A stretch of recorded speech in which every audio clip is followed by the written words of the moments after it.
Chapitre 2. L'âme dans la nature. 6. La représentation naturelle. Le deuxième chapitre de ce livre s'occupe de deux sujets qui n'ont pas encore été traités. Le premier concerne les significations, le second les émotions. Les émotions, comme les pensées porteuses de signification, sont des sujets d'étude en psychologie et rentrent ainsi sous une même rubrique, la façon de concevoir des aspects du psychisme humain comme des parties de la nature. Dans les deux études, la nature est conçue d'un point de vue darwinien. Ne cherchez pas au-delà de grands liens thématiques. Donc, commençons par le sens et d'abord une rapide revue. Les jugements normatifs ne sont pas de purs jugements de faits. Si Antoine pense que le plus sensé pour Cléopâtre de fuir, il n'attribue pas une propriété particulière à sa fuite, la propriété d'être la chose qu'il est pour elle le plus sensé de faire. Il fait autre chose. En gros, il accepte un système de normes qui dit à la reine de fuir. Plus précisément, il accepte un bout de contenu normatif. Son jugement acquiert son contenu par des liens d'inférence, par les combinaisons de normes et de faits qu'il exclut, et par ses attaches à l'expérience ainsi qu'à la régie normative. Dans tous les cas, lorsqu'Antoine produit un jugement normatif, il ne se contente pas simplement de juger qu'un fait a cours ou d'accepter une proposition ou d'assigner une propriété. Telle était ma thèse, mais une distinction crue entre fait et norme pose problème. On peut parler de fait et de propriété, et un tel discours est bien sensé sans beaucoup de rigueur, mais ces notions sont assez fines pour effectuer un travail systématique. Sont-elles assez fines pour effectuer un travail systématique? Après tout, dans l'explication que je suis en train de produire, les termes normatifs agissent de façon très similaire aux autres termes. Que nions-nous donc si nous affirmons que les jugements normatifs ne sont pas strictement factuels? Peut-être une telle affirmation trahit-elle l'emprise d'un mythe, le mythe du fait nu et sans phare, le mythe selon lequel les faits nous sont présentés par l'expérience ou du moins se rattachent de manière simple et directe aux expériences qui les vérifieraient.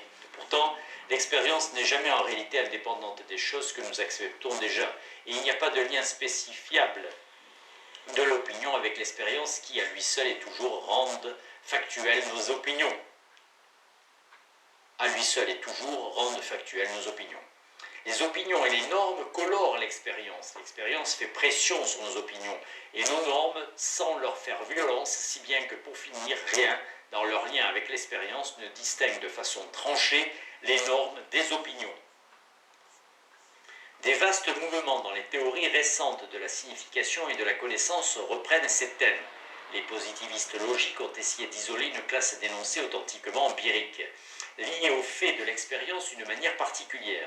Les tentatives précises pour délimiter cette classe d'énoncés factuels ont échoué. Ayer, 1946. En outre, dans le sillage de la Gestalt psychologie et de Wittgenstein, 1951, l'idée d'une expérience pure donnant les faits a été attaquée par des auteurs comme Hanson, 1958, et Kuhn, 1962. Un discrédit a alors été jeté sur la notion de fait qui a entraîné dans sa chute la distinction tranchée entre fait et norme, ou entre fait et valeur. Parmi les attaques récentes contre la distinction fait-valeur, citons McDowell et Putnam.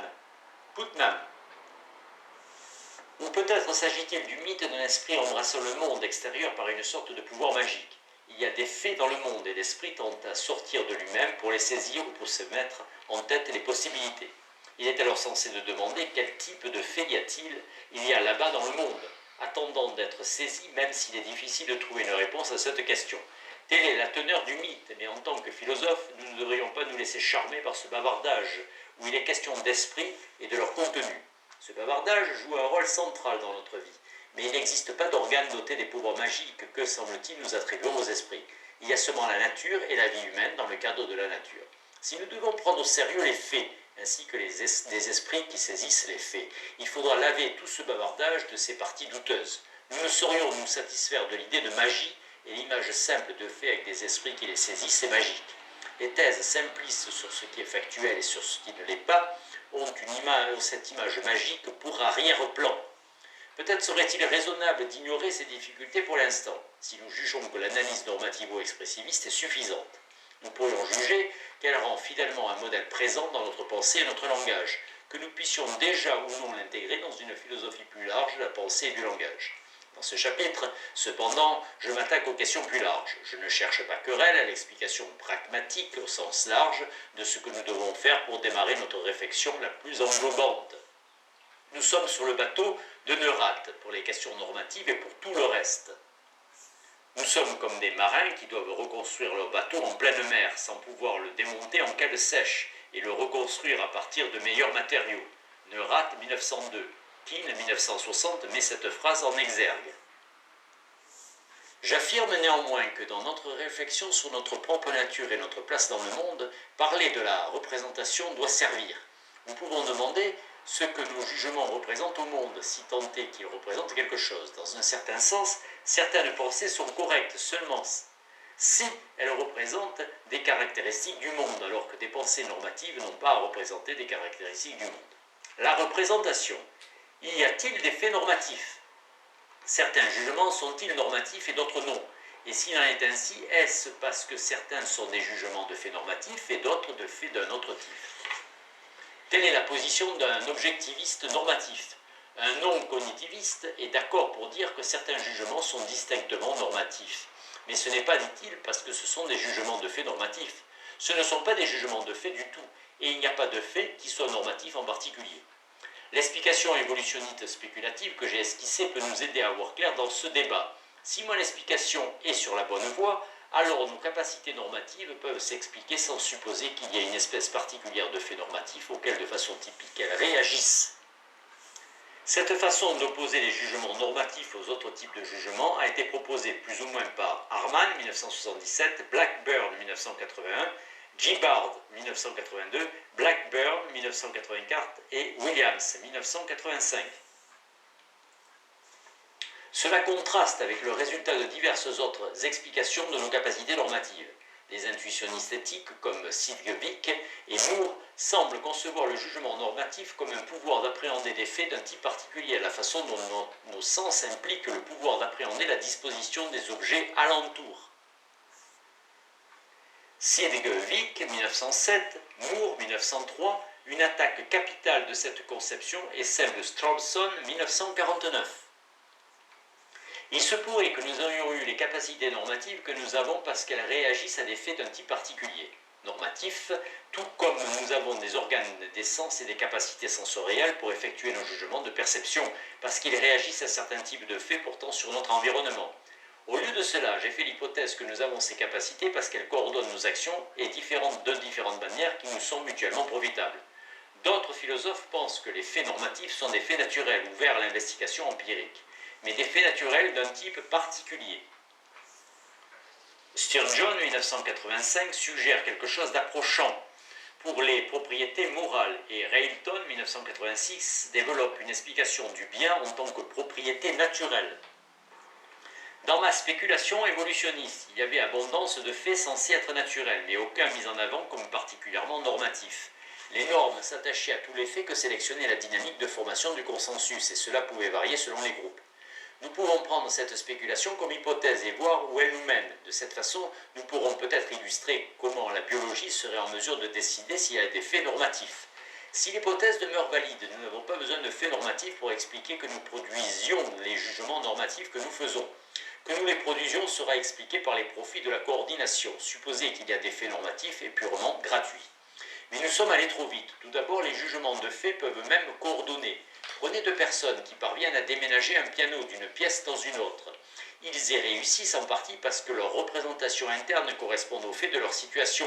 Ils appréhendent correctement la position, la forme et le poids du piano, les positions occupées par divers obstacles, et chacun, les mouvements de l'autre, vient de faire en dernier et va faire aussitôt. C'est ce qui leur permet de coordonner. Ainsi, même si nous en avons les capacités normatives dont nous disposons parce qu'elles servent à coordonner, la coordination pourrait agir par des jugements de fait. Il nous faut alors réfléchir davantage à un type d'explication qui certifierait un type de jugement comme étant factuel. En quel sens une chose peut-elle représenter des choses comme elles sont? La théorie de la représentation naturelle qui suit est tirée de Gibbard, 1982. Stempe, 1977, propose d'expliquer la représentation par l'appel à une fonction. Il ne traite pas la fonction biologique comme moi.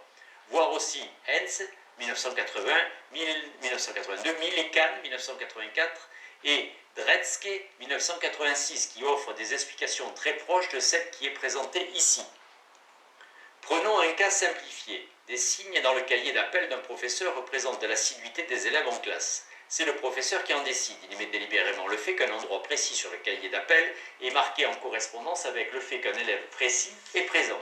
Le professeur entretient donc un système quelque peu arbitraire de correspondance entre assiduité et marque sur le cahier.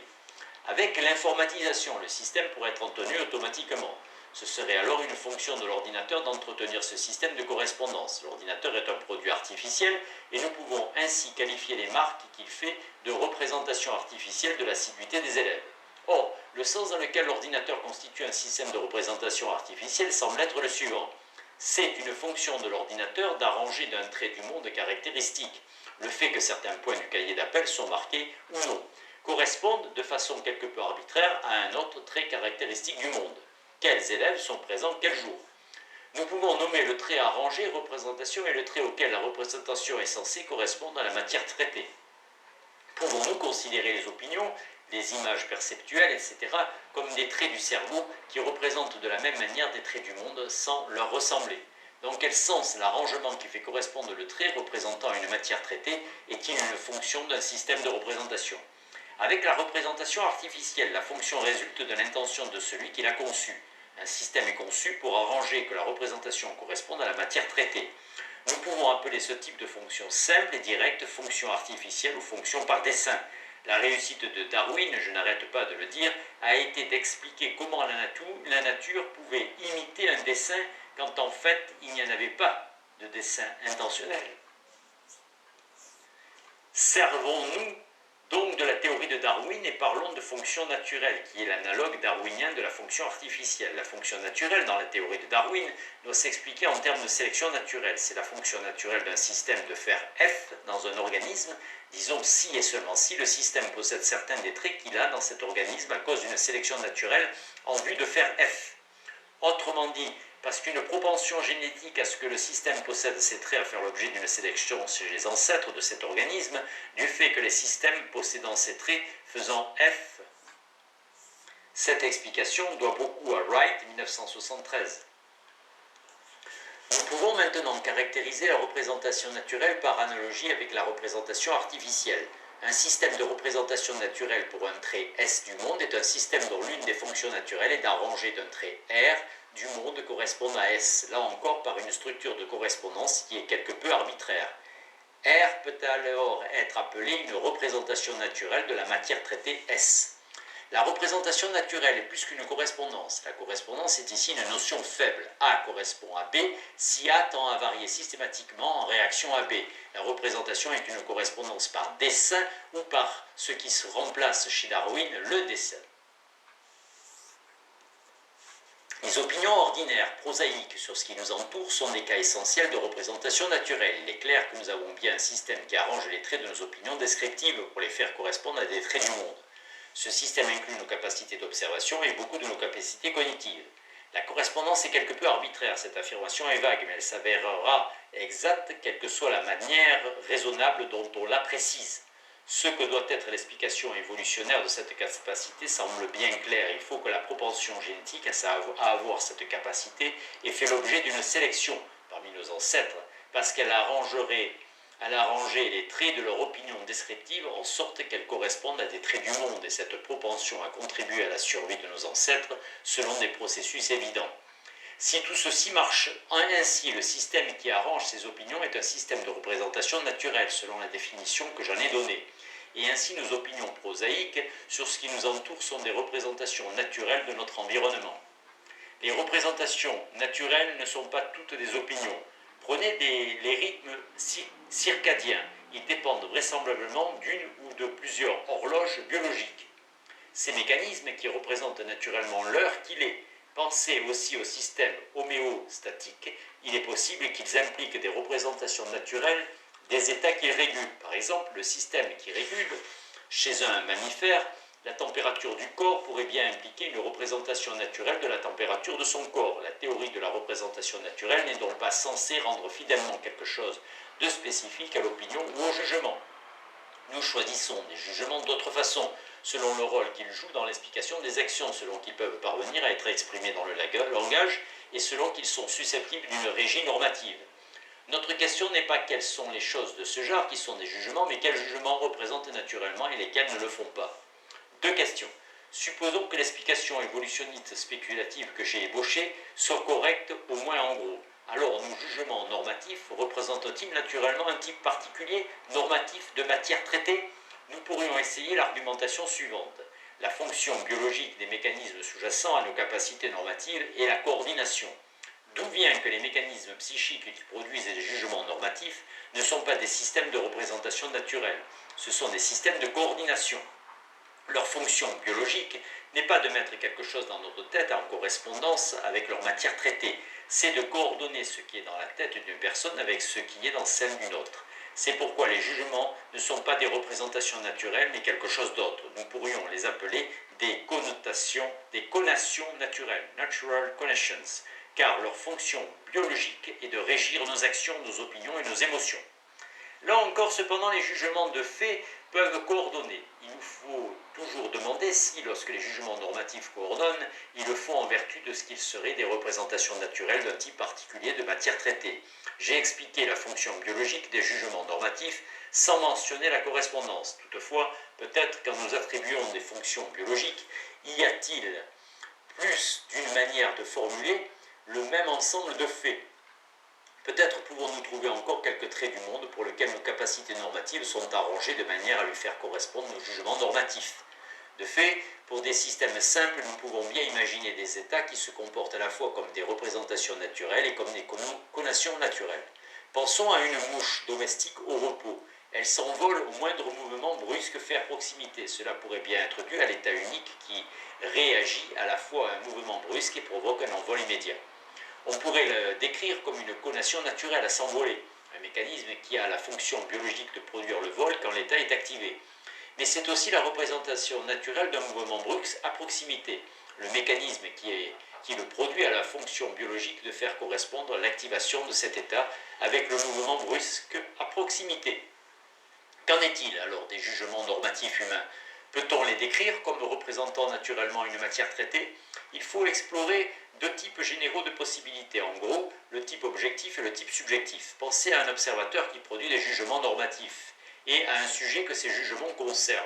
En tant qu'observateur, nous pourrions former des jugements, disons prenant comme sujet les tribus de chasseurs de tête. Une autre possibilité est que l'observateur et le sujet soient la même personne, ou du moins appartiennent à la même culture. Or, certains faits sont substantiels, ce sont des faits touchant la scène observée et jugée, des faits qui n'ont rien à voir avec l'identité de l'observateur. Que l'activité du chasseur de tête implique le meurtre est un fait substantiel touchant l'activité des chasseurs de tête, et que cette activité soit approuvée dans la communauté du chasseur de tête est aussi un fait substantiel. D'autres faits concernant également l'observateur. Le fait que, par exemple, l'observateur désapprouve cette activité, ou que des gens dans la société de l'observateur la désapprouvent. Nous pouvons diviser notre quête d'une matière traitable par des jugements normatifs en deux parties. Premièrement, les jugements normatifs représentent-ils naturellement les seuls faits substantiels, les faits substantiels touchant la scène observée? Deuxièmement, si ce n'est pas le cas, représentent-ils naturellement des faits qui impliquent l'observateur aussi bien que la scène observée? Quand sujet et observateur sont une même personne ou quand ils sont proches, la distinction peut paraître difficile à établir. L'observateur fait partie de la scène. La question reste pourtant toujours celle-ci. Pourquoi le jugement représente-t-il naturellement ce qu'il représente? Est-ce seulement à cause du rapport du fait avec le sujet, quel que soit l'observateur? Ou est-ce aussi à cause de l'identité de l'observateur? Si les propriétés de l'observateur comptent, est-ce au moins en partie parce qu'il est l'observateur?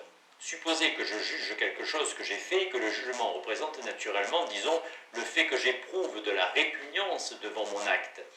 Alors, pourquoi ma propre répugnance? C'est la question. Est-ce parce que c'est moi qui ai commis l'acte ou est-ce que parce que c'est moi qui suis en train de produire ce jugement? Dans le premier cas, mon jugement représente naturellement un fait substantiel, dans le second, un fait d'observateur. Les faits substantiels. Les jugements normatifs représentent-ils naturellement quelque type particulier de faits substantiels touchant la situation jugée? Il semble que la réponse doit être non. D'après la conjecture d'explication que j'ai esquissée, les jugements normatifs dépendent non seulement de traits de la situation jugée, mais aussi de la discussion dans la communauté à laquelle appartient l'observateur et du consensus qui se dégage de cette discussion. Selon ma description, la discussion normative mène au consensus qui se dégage en vertu de diverses pressions exercées sur les participants. Des pressions différentes qui s'exerceront sur eux mènent à des jugements consensuels différents. Cela tient à ce que les mécanismes psychiques sous-jacents au jugement normatif sont adaptés à faire. Il n'y a pas de type particulier de fait touchant les situations jugées auxquelles ces mécanismes sont adaptés pour produire une correspondance. Cet argument, cependant, repose sur une conception trop étroite de la manière dont un mécanisme pourrait être adapté pour produire une correspondance. Pensez à ce qui se passe quand nous reconnaissons une roue comme roue. Il est vraisemblable que les facultés mentales des hommes ont évolué avant qu'il y ait des roues, et ainsi nous ne sommes pas spécifiquement adaptés à reconnaître des roues. Nous sommes plutôt adaptés à former des classifications utiles ou à les prendre dans notre culture pour ensuite faire correspondre les choses à ces classifications. Cela fait partie de l'opération d'un système qui fait correspondre ce qui est dans la tête d'une manière souple et raffinée à ce qui est au dehors. Une culture ne pourrait-elle donc pas lier le jugement selon lequel le plus sensé est de faire telle chose à un type déterminé d'action, de même que le jugement que telle chose est une roue est lié à un genre déterminé de produits fabriqués. Cela soulèverait immédiatement la question de savoir ce qui nous donne un titre à identifier le jugement comme portant sur ce qu'il est le plus sensé de faire. La réponse serait vraisemblablement le lien du jugement à la régie normative. Pourrait-il alors y avoir un jugement qui soit rattaché dans deux directions à un type particulier d'action, et ce de la même façon, elle aussi influencée par la culture, que le jugement selon lequel une chose est une roue et il y a un type particulier de produit fabriqué, est aussi à la régie normative? Si c'est le cas, ne serait-ce pas un jugement normatif qui représente naturellement le fait que cet acte est de ce type particulier? Rien n'exclut cela que je sache, c'est bien quelque chose de ce genre qui semble se passer avec les concepts épais. Prenez le jugement que je me suis engagé à faire quelque chose. Cela est fortement rattaché à ma situation. Je juge que je me suis engagé à quelque chose si, dans un contexte approprié, j'ai dit que je le ferai. Ce jugement est aussi fortement rattaché à la régie normative. Si je juge que je me suis engagé, alors je suis motivé pour le faire d'une manière particulière, qui est réceptive à l'influence d'une discussion normative. Nous pouvons donc dire en général que les concepts épais sont des concepts qui, par des règles de signification ou quelque chose d'approchant, s'appliquent à des choses d'un certain type et fournissent également certains types de raisons. Foote, 1958, parle du terme grossier. Il est péjoratif, dit-elle, mais nous ne pouvons pas de façon cohérente admettre qu'une action blesse en manifestant du manque de respect et nier que cette action soit grossière. Nous pouvons admettre la description de ne pas consentir à la qualifier de grossière, mais seulement au prix d'un refus total d'utiliser ce terme, en rejetant toute la pratique dans laquelle il est inséré. McDowell, 1978, représente l'homme vertueux comme celui qui, de fait, conçoit sa situation dans les termes de ses concepts. Sa conception de la situation, comprise correctement, suffit pour nous montrer la lumière favorable dans laquelle son acte lui est apparu. On peut dire des choses similaires de concepts que nous avons à juste titre en horreur. Dans le Vieux Sud, aux États-Unis, les Blancs appelaient les Noirs qui ne s'humiliaient pas assez nettement devant les Blancs des fortes têtes. Le terme était fortement lié aux circonstances. Certains types de comportements d'affirmation étaient considérés comme propres à des fortes têtes. C'était aussi étroitement lié au fait qu'il y ait des raisons pour certains genres de sentiments et d'actions. Des raisons pour prendre de l'ombrage et pour agir de façon répressive. Nous pourrions les qualifier de jugements épais. Ils sont liés étroitement à la fois à une circonstance d'un type particulier et à la régie normative. Je suis tout de suite d'accord pour dire que les jugements épais sont normatifs et aussi qu'ils représentent naturellement des faits substantiels de la circonstance jugée. Le jugement selon lequel César s'était engagé à obéir au Sénat représente naturellement le fait qu'il avait dit qu'il le ferait. Le jugement de Miss Watson selon lequel Jim devient une forte tête représente naturellement le fait qu'il ne s'humilie plus devant les Blancs. Toutefois, il n'existe pas de fait substantiel normatif que ces jugements normatifs représentent naturellement. En outre, même si certains jugements normatifs représentent naturellement des aspects du monde, ce n'est pas en vertu de ce qu'ils représentent naturellement que ces jugements sont normatifs. Dans ces deux sens, il n'existe pas de fait normatif. Il n'y a pas de classe de faits qui rendent les jugements normatifs. Il n'y a pas de classe de faits tel qu'un jugement est normatif si et seulement s'il représente naturellement un fait dans cette classe.